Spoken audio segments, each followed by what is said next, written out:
Bismillahirrahmanirrahim. Alhamdulillahi rabbil alamin wassalatu wassalamu ala nabiyil amin wa ala alihi wa sahbihi ajma'in. Asyhadu an la ilaha illallah wahdahu la syarika lah wa asyhadu anna Muhammadan 'abduhu wa rasuluh wa huwa habibuhu wa safiyyuhu wa khaliluhu. Amma ba'du.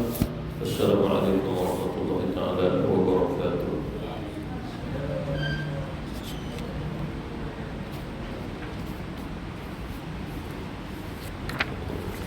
Selesai pada bab sini. Selesai. Kita sambung hukum apa?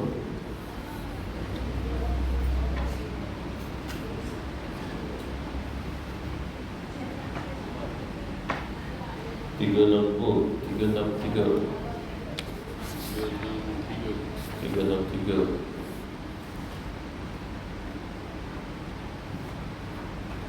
Kita tengok atas sekali. Manakala muraqabah lillah bermaksud seseorang hamba itu merasai Allah Subhanahu wa ta'ala sentiasa hampir dengannya, sentiasa mengetahui apa sahaja yang dilakukannya, sentiasa bersama dengannya, sentiasa memerhatikannya dan melihat kepadanya, seperti mana firman Allah, wa kana Allah ala kulli syai'in raqiba. Dan ingat Allah Subhanahu wa ta'ala sentiasa menguasai tiap-tiap sesuatu, seperti mana juga firman Allah, innani ma'akuma asma'u wa ara. Sesungguhnya aku bersama-sama dengan kamu, aku mendengar dan melihat segala-galanya. Seperti mana juga firman Allah Subhanahu wa ta'ala, wa laqad khalaqnal insana wa na'lamu ma tuwaswisu bihi nafsuhu wa nahnu aqrabu ilayhi min hablil warid. Dan demi sesungguhnya kami telah mencipta manusia dan kami sedia mengetahui apa yang dibisikkan oleh hatinya, sedang pengetahuan kami lebih dekat kepadanya daripada orang lehernya. Firman Allah Subhanahu wa ta'ala lagi, wa huwa ma'akum aina ma kuntum wallahu bima ta'maluna basir. Dan dia tetap bersama-sama kamu di mana saja kamu berada, dan Allah Subhanahu wa ta'ala Maha melihat apa saja yang kamu kerjakan. Sabda baginda Rasulullah sallallahu alaihi wasallam, al-ihsanu an ta'budallaha ka'annaka tarahu fa in lam takun tarahu fa innahu yaraka. Ihsan ialah kamu menyembah Allah Subhanahu wa ta'ala seolah-olah kamu melihatnya. Sekiranya kamu tidak melihatnya, maka sesungguhnya dia melihat kamu, ataupun pasti pada hakikatnya dia melihat kamu. Muraqabah adalah daripada maqamnya ihsan. Sesiapa yang dapat merealisasikan maqam ini, pada beramal dengannya, akan terhasil baginya perasaan khauf, ini takwa, dan juga haya, juga rasa malu kepada Allah Subhanahu wa ta'ala. Keadaan yang demikian terhasil apabila Allah Subhanahu wa ta'ala tidak melihat hamba tersebut berada di tempat-tempat larangannya dan tidak kehilangannya di tempat-tempat yang diperintahnya. Dia tidak melihat hamba tersebut merasa berat melakukan amal ketaatan kepadanya, merasa malas daripada beribadah kepadanya, alpa daripada berkhidmat kepadanya, dan lalai daripada mengingatinya, dan melakukan sebaik-baik muamalah kepadanya. Jadi berdasarkan beberapa ayat Quran dan satu hadis usul daripada baginda Rasulullah sallallahu alaihi wasallam, ini menjelaskan tentang muraqabah. Muraqabah itu sendiri dia mempunyai arkan, rukun-rukunnya. Antaranya rukun muraqabah adalah mengetahui apa yang wajib pada Allah Subhanahu wa ta'ala pada diri dia, dan apa yang mustahil bagi Allah Subhanahu wa ta'ala pada diri dia, dan apa yang harus pada Allah pada diri dia. Tiga ini mesti kita tahu. Ini adalah rukun untuk mengetahui maksud muraqabah. Sekiranya seseorang itu dia mempelajari muraqabah, merasai Allah Subhanahu wa ta'ala melihat, tapi Allah Subhanahu wa ta'ala itu dia merasai Allah melihat, atau dia memahami Allah melihat dengan sesuatu. Macam kita melihat dengan mata, maka batal muraqabah. Kerana seperti pada rukun, kalau sekiranya kita tinggal rukun tersebut, maka tidak sah amal atau ibadah. Seperti mana kita meninggalkan salah satu daripada rukun solat, maka batallah solat kita, maka dia tidak sah. Dia sudah aqaid akidah, imannya juga tidak sah. Maka muraqabah itu sia-sia badannya sekiranya dia merasai Allah Subhanahu Wa Taala melihat dengan sesuatu, sedangkan Allah Subhanahu Wa Taala tidak bersama dengannya sesuatu. Seperti mana juga berkaitan Allah Subhanahu Wa Taala itu mendengar. Dia merasai Allah Subhanahu Wa Taala mendengar, tetapi dia berpahaman Allah Subhanahu Wa Taala mendengar dengan sesuatu. Seperti mana kita mendengar dengan telinga, maka baginya pasti Allah Subhanahu Wa Taala juga mendengar dengan sesuatu yang ada pada dia. Jadi dijawab oleh ulama akidah dari Sunnah wal Jamaah, Allah Subhanahu Wa Taala memang mendengar. Sami' salah satu pada sifat wajib pada Allah Subhanahu Wa Taala. Jadi mustahil Allah Subhanahu Wa Taala itu peka, ini dia tidak mendengar. Somam, itu lawan sifat Allah yang mustahil, somam. Akan tetapi hendaklah kita ketahui sama ada Allah Subhanahu Wa Taala Maha melihat, sama ada Allah Subhanahu Wa Taala mendengar, Maha mendengar. Yang kita rasai tidak terlibat dengan selain daripada Allah yang ada kaitan dengan makhluk. Sekiranya Allah Subhanahu Wa Taala memerlukan makhluk untuk dia melihat, memerlukan makhluk untuk dia mendengar, maka rukun pada muraqabah batal. Maka kesalahan dia sudah aqaid, dia sudah akidah Ahlus Sunnah wal Jamaah. Itu rukun yang pertama, muraqabah. Rukun yang kedua, muraqabah, ialah mengetahui bahawasanya atas kehendak Allah Subhanahu Wa Taala mahu memerhatikan ataupun tidak, sifat harus pada Allah Subhanahu Wa Taala. Bahkan harus bagi Allah memberi kesan pada kita untuk merasai, kita merasai dia melihat kita ataupun tidak. Kita kembali pada kehendak Allah Subhanahu Wa Taala. Seperti mana kehendak Allah Subhanahu Wa Taala menciptakan langit dan juga bumi, ada Allah adalah harus saja, bukan wajib bagi Allah Subhanahu Wa Taala untuk menciptakan langit dan juga bumi.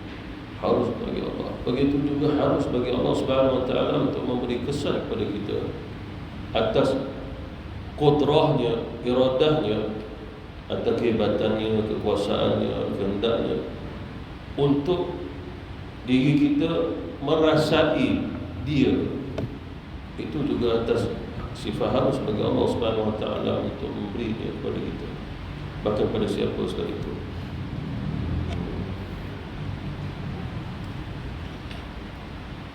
Itu rukun yang kedua pada muraqabah. Rukun yang ketiga adalah muraqabah hanya dikaitkan dengan sesuatu ibadah kepada Allah Subhanahu Wa Taala. Sebab Nabi beritahu kepada kita, anta'budallaha ka'annaka tarahu. Anta'budallaha, maka dikaitkan kekhususan hanya pada ibadah kepada Allah Subhanahu Wa Taala. Sesuatu yang tidak dilibatkan dengan ibadah, maka tidak termasuk daripada al-ihwal muraqabah di sini. Tidak termasuk daripada rukun ketiga. Pada rukun ketiga bahawa muraqabah hanya pada ibadah kepada Allah Subhanahu Wa Taala. Ka'annaka tarahu, seakan-akan kamu melihat Allah Subhanahu Wa Taala. Seakan-akan melihat Allah, itu rukun yang keempat dalam muraqabah. Seakan-akan melihat Allah Subhanahu Wa Taala dengan melihat cara mukhalafatul hawadis, pertentangan Allah Subhanahu Wa Taala pada segala yang baharu. Dia merasai, Nabi kata, ka'annaka tarahu, seolah-olah kamu melihat Allah. Tapi kita tidak boleh membayangkannya, membagakannya, mewarna-warnikannya. Apabila mewujudkan di situ, maka batallah kerana bertentangan rukun muraqabah yang keempat ini. Makna menyamakan Allah Subhanahu Wa Taala dengan sesuatu. Lalu bagaimana kita nak memahami ka'annaka tarahu? Sebab ini dah jadi rukun yang muraqabah. Yang keempat, seakan-akan kamu melihat Allah Subhanahu Wa Taala. Maksud kamu melihat di sini adalah tentunya bukan dengan mata kamu di atas dunia, tapi kamu melihat Allah Subhanahu Wa Taala di atas dunia ini dengan hati kamu. Hati kamu. Kamu melihat wujudnya Allah Subhanahu Wa Taala dengan hati kamu. Kamu melihat kekuasaan Allah dengan hati kamu. Tetapi kembali balik kita melihat wujudnya Allah, kekuasaan Allah tanpa kaifiyat. Dan kembali balik pada ayat laisa kamitslihi syai'. Allah Subhanahu Wa Taala tidak boleh dikaitkan dengan sesuatu. Lalu Nabi mengajar kita seolah-olah kamu melihat Allah Subhanahu Wa Taala. Kembali balik pada usul, pada akidah. Hati kamu melihat Allah, tapi yang kamu lihat itu tanpa kaifiyat, tanpa bagaimana caranya, apatah lagi merupa bentuknya, itu tidak termasuk. Maka itu perlu dihilangkan. Tidak ada kaitan pada Allah Subhanahu Wa Taala. Ka'annaka tarahu juga seolah-olah kamu melihat Allah. Bukannya dikaitkan Allah bertempat, Allah di hadapan, Allah di belakang. Tidak juga dikaitkan demikian. Allah Subhanahu Wa Taala juga tidak dikaitkan dengan jarak. Ka'annaka tarahu juga seolah-olah kamu melihat Allah Subhanahu Wa Taala juga tidak ada kaitan dengan Allah berjauhar, berarak, berjisim, berjirim, makna berbentuk, berjuzuk-juzuk, ke sana kemari. Itu juga mesti kembali daripada rukun yang keempat, muraqabah. Yang keempat rukunnya adalah ka'annaka tarahu, kamu melihat Allah Subhanahu Wa Taala dengan hati kamu tentang keyakinan iman kamu. Keyakinan iman yang menyebabkan seseorang mampu melihat Allah Subhanahu Wa Taala di atas dunia dengan iman yang sahih dan sah iman.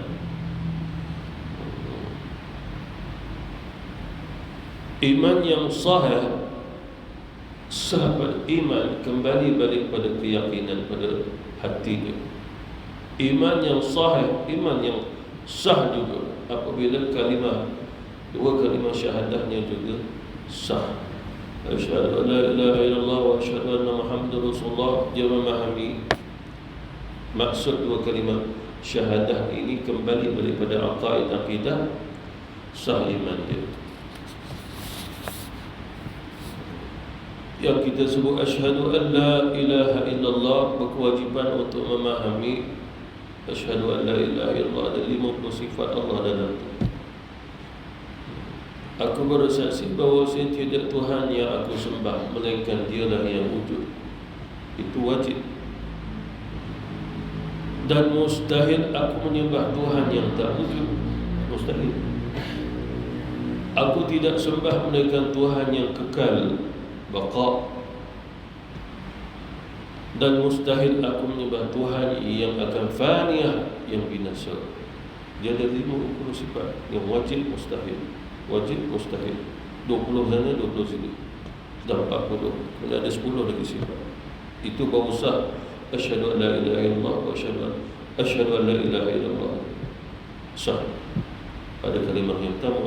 Sah kalimah yang kedua apabila wa asyhadu anna Muhammadar Rasulullah, dan aku bersaksi atau aku saksi Muhammad itu utusan Allah. Maksud utusan adalah 4 sifat wajib pada Nabi, 4 sifat mustahil pada Nabi, dan 1 sifat harus duduk dalam Muhammad Rasulullah. Wajib padanya itu fatana, dia culik, dia bijak. Mustahil dia jahil. Wajib baginya amanah, mustahil baginya khianat. Wajib baginya tabligh, menyampaikan. Mustahil baginya kitman, yang menyembunyikan. Ada 4 sifat wajib bagi Rasulullah, 4 sifat yang mustahil bagi Rasulullah sallallahu alaihi wasallam.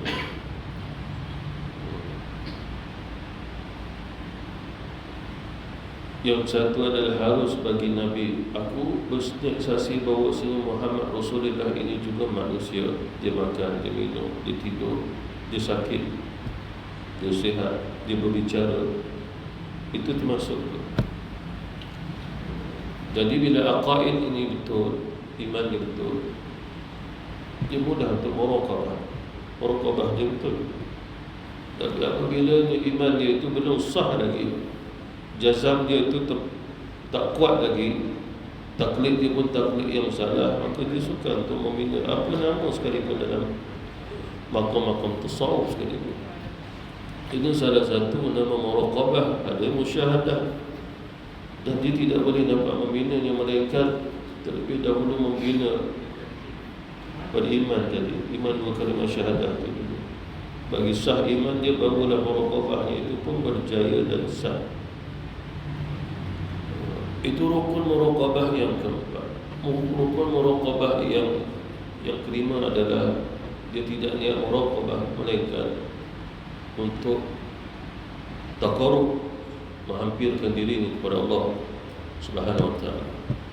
Maknanya rasa dia tadi bukan dia nak memperlihatkan kepada orang merasai dia melihat Allah, tapi rasanya adalah untuk Allah Subhanahu wa taala.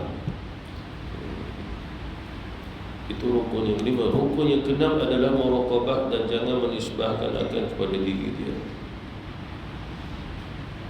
Yang kena nisbah kepada Allah yang mengurniakan kepadanya. Kerana kita tidak mampu, khuliqal insanu dha'ifa, kita sangat-sangat lemah. Bila kita dapat, jangan nisbahkan diri kita, sebab kita dapat sumbernya Allah Subhanahu wa taala. Dan Allah Subhanahu wa taala boleh mencabutnya sekiranya dia berkenan. Hilang muraqabah, hilang merasai Allah, melihat Allah Subhanahu wa taala, mengetahui itu semua. Dan yang ketujuh, rukun muraqabah tidak lain melainkan bahawasanya Allah Subhanahu wa taala kembali pada sifat wajibnya yang ada lagi 13-14 kaunuhu basiran, kaunuhu muridan, kaunuhu qadiran. Yang ujung-ujung belakang itu ada bermula kaunuhu, pada keadaan Allah Subhanahu wa taala sentiasa melihat, berterusan melihat, sentiasa berbicara, mutakalliman, kaunuhu mutakalliman, sentiasa berbicara. Tetapi hendaknya kita ketahui Allah melihat, Allah berbicara, tidak digambarkan dengan akal. Hanya wajib bagi akal menerima akalnya. Tidak boleh digambarkan dengan akal bagaimana Allah terus menerus berbicara, terus menerus melihat. Sebab dia bukan melihat alat, dia bukannya jauhar, dia bukannya tertakluk ataupun ta'aluk bergantung makhluk dia. Macam mata kita tak apa nak nampak, kita bergantung dengan spek mata. Lalu Allah Subhanahu wa taala tidak ada kaitan, dia nak melihat mesti bergantung dengan makhluk dia. Jadi di sini ada 7 rukun yang muraqabah. Apabila kita memahami 7 rukun, maka dia akan dapat muraqabah itu daripada Allah Subhanahu wa taala. Seterusnya kita masuk pada bab tafakkur.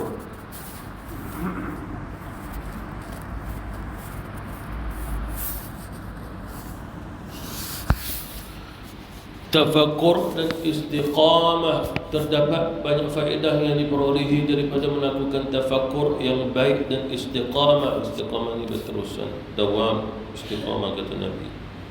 Seperti mana firman Allah Subhanahu wa taala, kadzalika yubayyinu Allahu lakum al-ayati la'allakum tatafakkaruna fid dunya wal akhirah. Sebagai ulama mengatakan ayat ini baca wasal, walaupun ada waqaf pada ayat. كذلك يبين الله لكم الآيات لعلكم تتفكرون في الدنيا والآخرة. Sebagian daripada ulama qiraat dan memasukkan sebagai ayat, dia sambung wasal. Tapi kita hafal Asim dah jadi ayat, tapi masih boleh wasal, sambung dan waqaf pada wal akhirah. Demikian Allah Subhanahu wa taala menerangkan kamu ayat-ayatnya, yakni keterangan-keterangan hukumnya, supaya kamu berfikir mengenai urusan-urusan kamu di dunia dan juga di akhirat. Ini maksud tafakkur secara usul. Tapi kalau masuk pada istilahnya, seperti mana firman Allah Subhanahu wa taala, inna fi dzalika laayatin liqaumin yatafakkarun. Sesungguhnya demikian itu mengandungi keterangan-keterangan yang menimbulkan kesedaran bagi orang-orang yang berfikir. Dalam tasawuf disebutlah tafakkur. Tafakkur ini sesuatu yang melibatkan pada perasaan, jiwa, rasa, hati dan seumpama dengan itu. Dan semuanya itu mesti terlibat. Sehingga apabila terlibat, maka zahir dia juga akan ikut terlibat sama. Akan tetapi rukun pada tafakkur itu permulaannya adalah pada akal dulu. Akal ni mesti menerima yang betul, dia tafakkur yang betul baru jadi tafakkur. Tapi kalau sekiranya tafakkurnya itu atas satu yang tak betul, dia tidak akan jadi satu ibadah kerana bertafakkur. Sebagaimana orang akhir zaman dia bertafakkur Allah Subhanahu wa taala di atas arasy, dia tafakkurlah. Allah Subhanahu wa taala sepertiga malam turun daripada bawah arasy turun ke bumi, dia pun tafakkur. Tafakkur ni maksud dia fikir.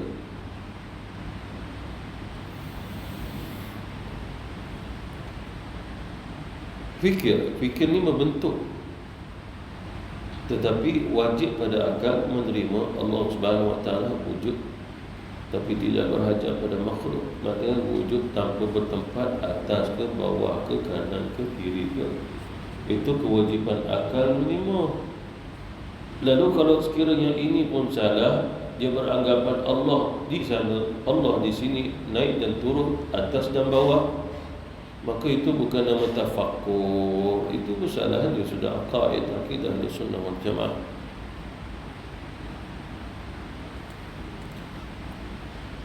Dan hendaklah kita ketahui salah satu ibadah yang diperintah oleh Allah, seperti mana ibadah salat, ibadah zakat, puasa, adalah tafakkur kepada Allah Subhanahu wa taala. Tafakkur. Kita diizinkan oleh Allah untuk tafakkur selain daripada dia. Bahkan kita tidak diizinkan oleh Allah tafakkur kalau berkaitan dengan zat dia. Gitu. Fikirlah kamu tentang makhluk Allah, jangan fikir tentang zat dia. Bila fikir tentang zatnya, kamu akan tertanya-tanya. Allah Subhanahu wa taala wujud, dia wujud al-haq. Bila sebut al-haq, mana betul lah dia, hakikatnya wujud. Lalu nak difikir kewujudan Allah, lalu bertanya macam mana Allah boleh wujud, itu bukan satu tafakkur. Dia duk fikir tafakkur macam mana Allah boleh wujud, dia hebat, tapi macam mana dia wujudkan diri. Itu masalah dia sudah akidah Ahlussunnah wal Jamaah. Dari ini bukannya tafakkur, masalah dia sudah akidah. Itu bukan nama tafakkur. Tafakkur itu tidak kaitan dengan zat Allah Subhanahu wa taala. Jadi diizinkan tafakkur atas makhluk yang Allah cipta. Tafakkurlah tentang langit, bumi. Inna fi khalqis samawati wal ardi wa ikhtilafil laili wan nahari laayatin li ulil albab alladhina yadhkuruna Allaha qiyaman wa qu'udan wa 'ala junubihim wa yatafakkaruna fi khalqis samawati wal ardi. Lalu mereka memikirkan tentang langit dan juga bumi. Yang dia tahu Allah yang menciptakannya, langit dan juga bumi. Jadi tafakkur di sini adalah dia boleh dikaitkan dengan makhluk yang dicipta oleh Allah Subhanahu wa taala. Lalu bagaimana kita tafakkur? Kesan tafakkur tidak lain, kita akan merasai kehebatan Allah.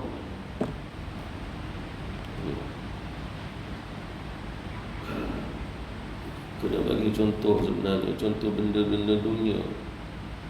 Mungkin satu kereta canggih sangat, orang duk kaji dia punya kecanggihan, tak dapat jawapan. Lepas tu tengok syarikat mana buat. Rupanya syarikat yang buat canggih kita macam tu ada satu je dalam dunia. Lalu kembali balik memandang hebat pada syarikat tu atas kereta yang dia bina. Itu contohlah Lalu Allah Subhanahu wa taala menciptakan langit dan juga bumi, tafakkur sehingga mengembalikan maha agungnya Allah, maha hebatnya Allah dalam menciptakan.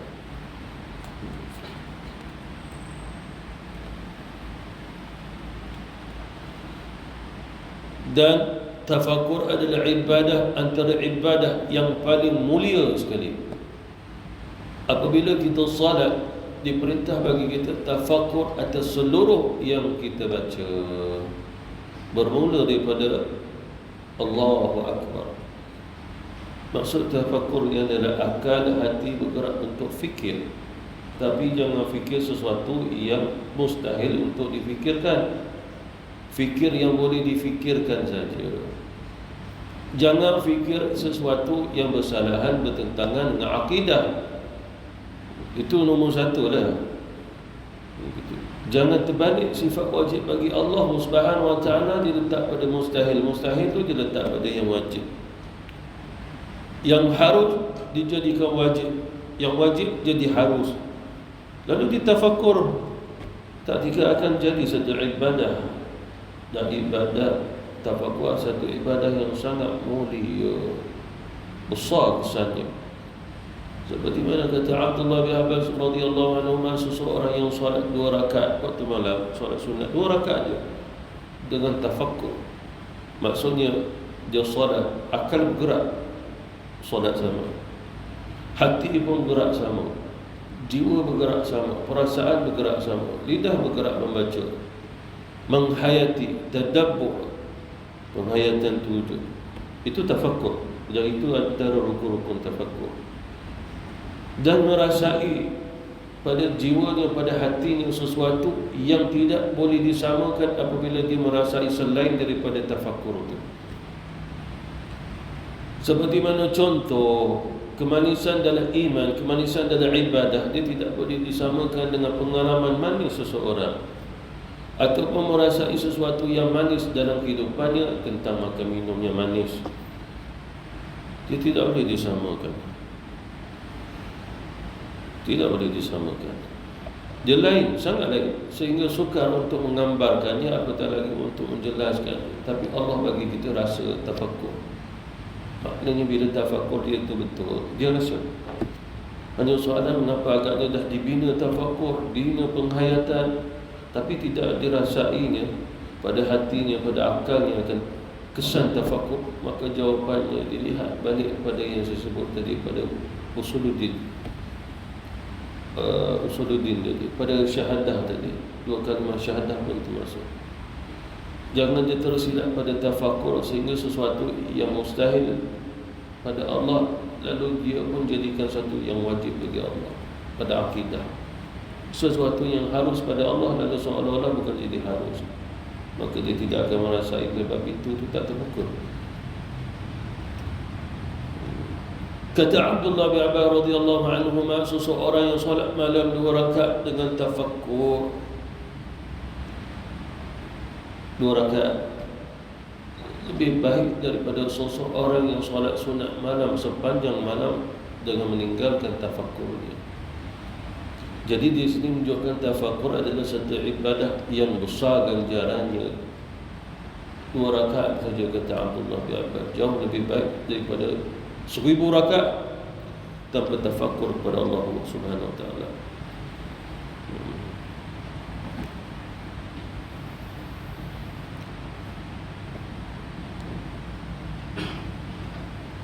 Dan mengapa Allah Subhanahu wa taala memerintahkan kita bertafakkur? Tidak lain melainkan kesannya ada 2. Kesan ada dua. Kesan daripada orang yang bertafakkur kepada Allah Subhanahu wa taala yang pertama menambah makrifat kepada Allah Subhanahu wa taala. Dia tafakkur, maka Allah tambah makrifat. Tapi kalau sekiranya tak bertambah makrifat, sebab tafakkur dia belum kena betul pada rukun-rukun tafakkur. Itu je jawapannya. Makrifat itu ilmu Allah Subhanahu wa taala. Makrifat ni orang kenal Allah Subhanahu wa taala pada sifat tadilah.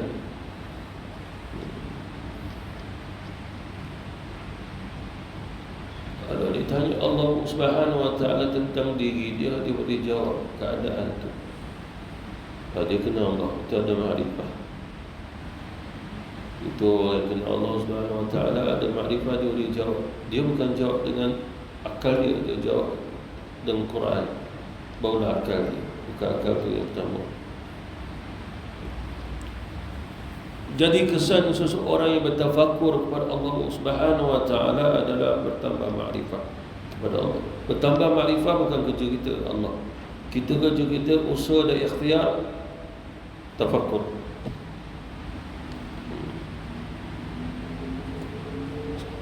Lagi ulama tasawuf lagi menambah kesan orang yang banyak tafakur adalah terbukanya kasyaf, tersikap. Dan kalau ditanya mengapa orang tu dapat khasyaf, sebab tafakur dia lah, rukun dia betul. Macam orang berjaya masuk ke satu tempat yang hebat, sebab tempat tu nak keputusan periksa yang hebat juga, lalu dia menepasi itu. Lalu Allah Subhanahu wa ta'ala pun gitu juga. Kita dah menepasi pada peringkat tafakur tu, maka kita berilah khasyaf tu, tersingkap, lepas peratusan dia tu dah lepas atas kehendak Allah Subhanahu wa ta'ala.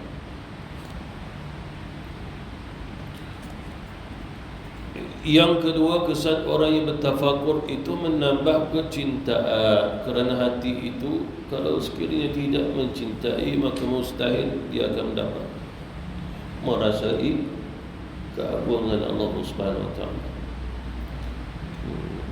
Bila dia tafakur, sebab yang ditafakur tu Allah Ta'ala punya, dia cipta. Allah Subhanahu wa ta'ala menciptakan sesuatu dengan rasa sayang dan cinta, lalu dia pencipta. Walaupun kemudian dia tidak mahu, dia tidak berkehendak, tidak berhajat dengan apa yang dia cipta. Lalu apa yang dicipta oleh Allah Subhanahu wa ta'ala, kita tafakur sehingga rasa cinta terhadap apa yang Allah cipta bertambah lagi. Bila tafakur lagi, bertambah lagi. Seperti mana contoh kita tafakur atas akal, pasti kita akan menambah cinta pada akal kita. Kita tafakur pada hati kita, akan bertambah cinta pada hati kita. Kita tafakur atas Rasulullah, akan bertambah cinta kita pada Rasulullah.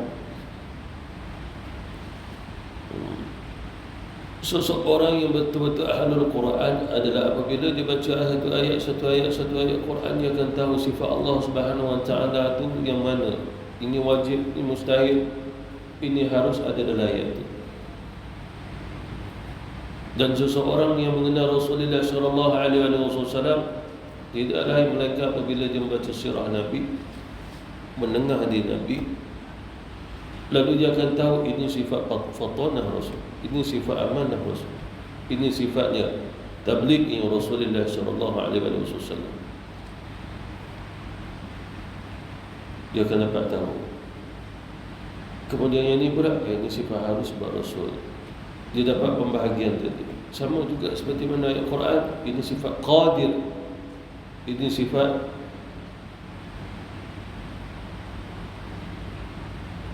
mutakalliman. Wa kallama Allah Musa taklima. Allah berbicara secara langsung dengan Nabi Musa. Itu mutakalliman Allah Subhanahu wa ta'ala, sifat pada sifat kalam Allah Subhanahu wa ta'ala. Percaya tadi, innani ma'akuma asma'u wa ara. Sesungguhnya aku bersama dengan kamu berdua, aku mendengar, aku melihat. Itu sifat Allah Sami'. Dia dah dapat ayat itu. Itulah ahli ma'rifah. Jadi kasyaf diberi oleh Allah Subhanahu wa ta'ala untuk menyingkap yang itulah. Ada satu formula. Siang hari kita baca je buku-buku sirah Nabi, buku ni, buku tu.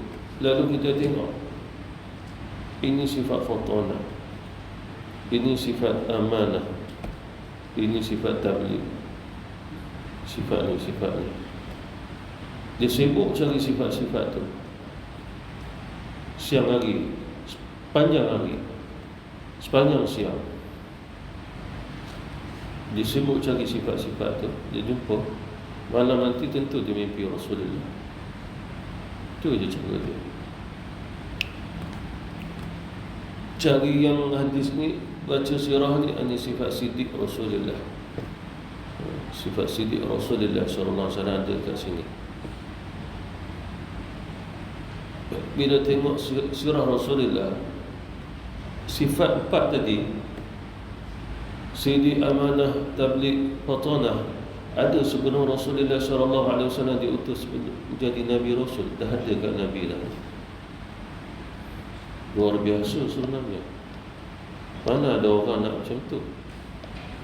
Atas saya luar biasa Nabi.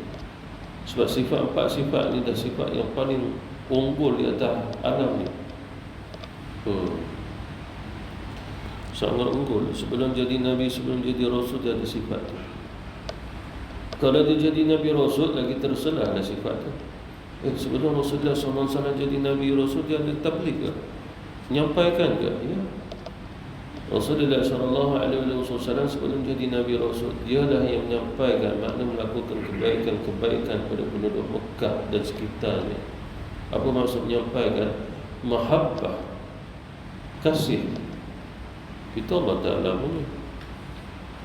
Dia bawa gandum, dia bawa roti, pergi cari rumah orang miskin, fakir miskin, rumah-rumah janda tak ada nak apa, dia masak bagi. Pembiayaan Khadijah. Itu tabligh, sebab dia menyampaikan tidak diberi mereka kerana rasa kasih. Itu yang Khadijah beritahu kepada Rasulullah, ya wahai suamiku, janganlah kau bimbang. Bukan kau ada sifat kasih, kau memberi makan kepada orang-orang yang susah. Itu tidak wujud, melainkan dah ada pada Rasulullah. Tabligh bukan sekadar menyampaikan apa yang diperintah oleh Allah. Tabligh juga menyampaikan pada sifat fitrah, sifat insan manusia, sifat insaniah. Itu. Macam dia nak melakukan kezaliman atas haiwan, lalu beritahu tabligh, jangan melakukan demikian.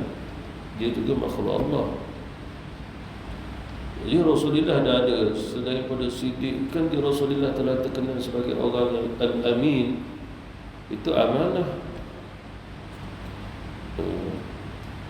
Jadi tidak lain, sebagai ulama kasyaf menjawab bagaimana Rasulullah boleh mendapat itu. Sebab Rasulullah daripada kecil dia telah tafakkur Tuhannya Allah. Jangan jamilat Ibrahim, agama Nabi Ibrahim AS adalah Allah Subhanahu Wa Taala Tuhan. Lalu Nabi memang daripada kecil suka tafakkur. Nabi pernah bercerita kepada kita, sesungguhnya waktu aku kecil, aku suka tengok langit, aku tafakkur daripada kecil. Anak cucu kita pada kecil main game je, tafakkur juga. Mak sudah tak dengar, tafakkur. Itu yang jadi Perdana Menteri pelik-pelik tu. Menteri lain lah, bukan negara Malaysia. Tafakkur.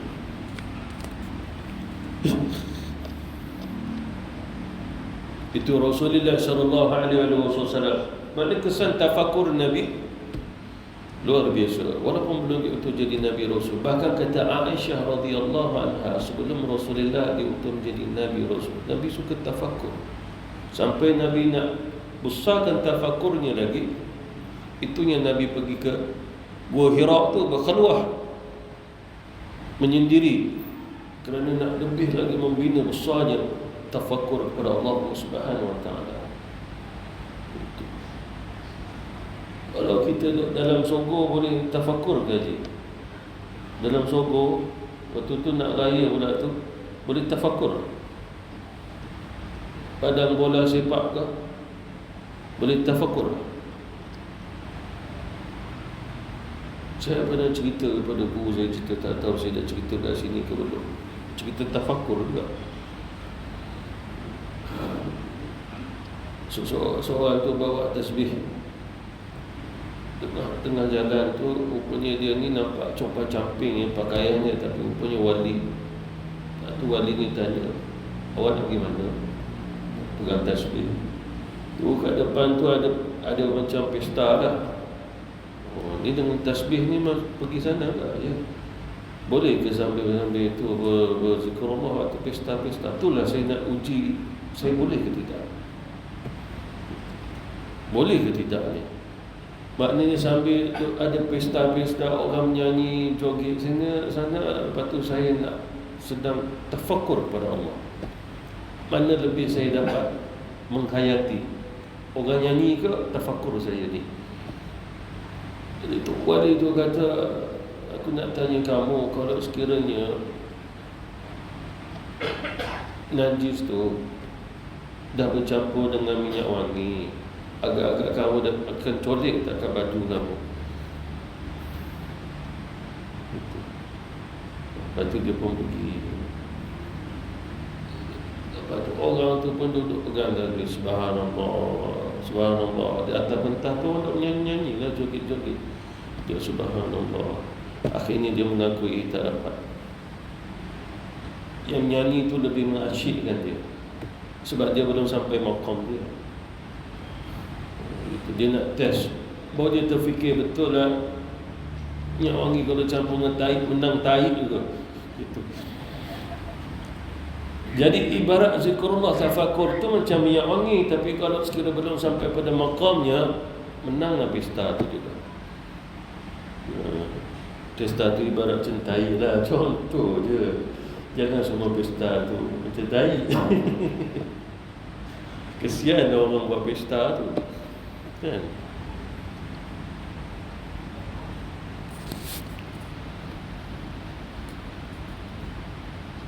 Jadi kata ulama-ulama kita, tafakkur yang pertama adalah tafakkur atas sifat Allah Subhanahu wa ta'ala, lalu dikaitkan dengan makhluk yang dicipta.